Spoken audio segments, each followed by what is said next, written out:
გელათის სამონასტრო კომპლექსში სარეაბილიტაციო სამუშაოები გრძელდება. ამ ეტაპზე ღვთისმშობლის შობის სახელობის ტაძრის გუმბათის გადახურვის სამუშაოების მეორე ფაზის მეორე ეტაპის სამუშაოები დასრულდა. ძალოვან ხარაჩოზე სტრუქტურული პლატფორმის და მისგან გამოსულ გელათის გუმბათის სარკმელებში 4 ძალოვან ძელზე ლითონის სივრცული რკალის სამონტაჟო სამუშაოები განხორციელდა.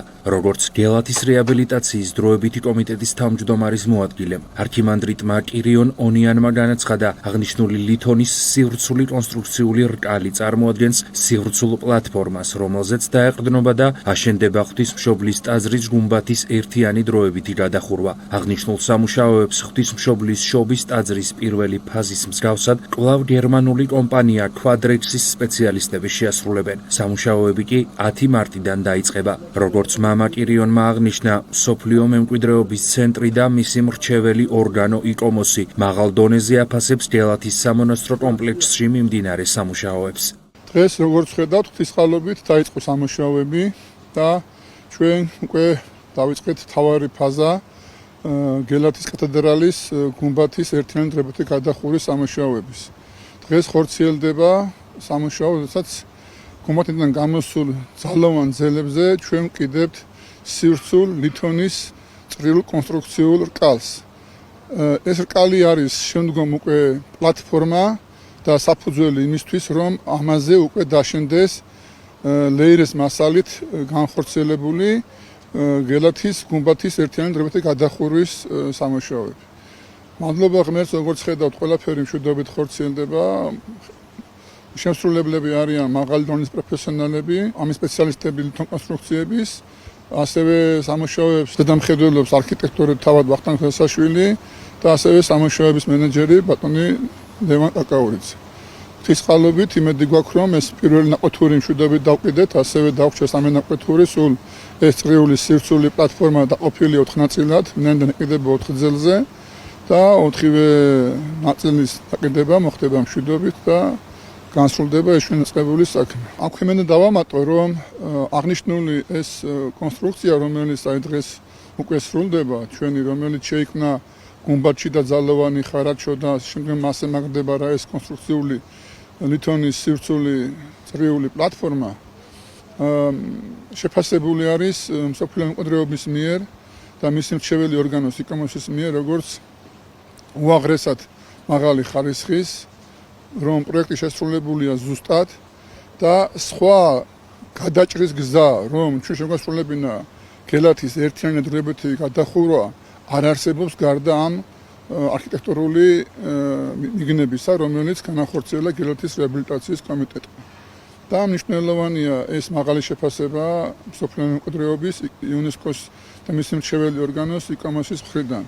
და სამწუხაროა, რომ ხანდახან ხდება ისეთი ინფორმაციების გავრცელება, რითაც საზოგადოებას აბნევენ, ძაბავენ და აშინებენ და აშფოთებენ თითქოს რაღაცა არ მიმდინარეობს გეგმის მიხედვით, არ არის სამუშაოები თანმიმდევრული, როდესაც კიდევ ეძახი ყველაზე მაღალი ორგანო აფასებს აი ამ კონსტრუქციას, დღეს ხორციელდება როგორც უმაღლესი ხარისხის და დეტალური პროექტი და გელათის რეაბილიტაციის კომიტეტს მაღალ დონეზე უწონებს ზრუნვას ძეგლზე.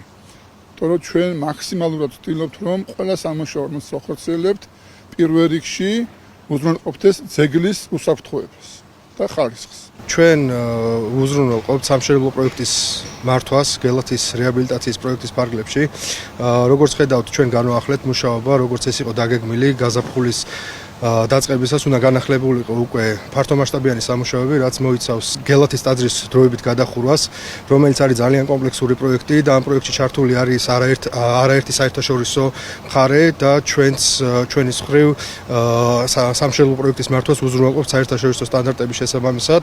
აღნიშნული პროექტი მომზადებული არის გერმანელი ინჟინრის მიერ, ასევე ჩართული იყო ქართველი არქიტექტორი ვახტანგ ზესაშვილი და ამ ერთობლივი კოლაბორაციის შედეგად მივიღეთ უნიკალური და მეტად კომპლექსური პროექტი, რომელსაც ახლა ვახორციელებთ.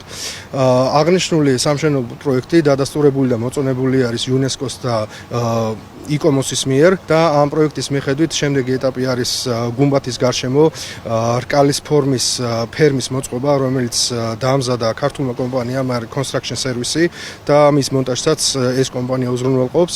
შემდგომი ნაბიჯები გახლავთ უკვე გუმბათის დროებითი გადახურვის მოწყობა, რომელსაც ასევე გერმანული კომპანია შეასრულებს, ვინც გააკეთა ტაძრის ქვედა ნაწილი და ლიანი ტაძარი უკვე დახურული იქნება ატმოსფერული ნალექებისგან და ყველა გარემო პირობებისგან და იქნება საშუალება იმისთვის, რომ შიდა სარეაბილიტაციო სამუშაოები მიმდინარეობდეს. ამ პროექტზე, რომლის მეორე ფაზაც ახლა ხორციელდება, მუშაობდა 3 კონსტრუქტორი, 2 ქართველი და 1 გერმანელი და პროექტი შესრულებული არის საერთაშორისო სტანდარტები და ყველა იმ წარმოდგენილი პრობლემების გათვალისწინებით. ამ პროექტმა და რის შესრულებაც ახლა ხორციელდება მეორე ფაზის, უნდა უზრუნველყოს გელათის მთავარი ტაძრის დროებითი გადახურვა. წმინდა გიორგის სახელობის ტაძარში 1 მარტიდან მომავალი საკონსერვაციო ფიზიკური სამუშაოების განხორციელებისათვის მხატვრობის სრული ტექნიკური დოკუმენტაციის მომზადება დაიწყო. როგორც ქვისა და მხატვრობის კონსერვაციის სპეციალისტმა ლელა ნინოშვილმა განმარტა, წმინდა გიორგის სახელობის ტაძარში ტექნიკური და კვლევითი სამუშაოები 1 წლის განმავლობაში გაგრძელდება.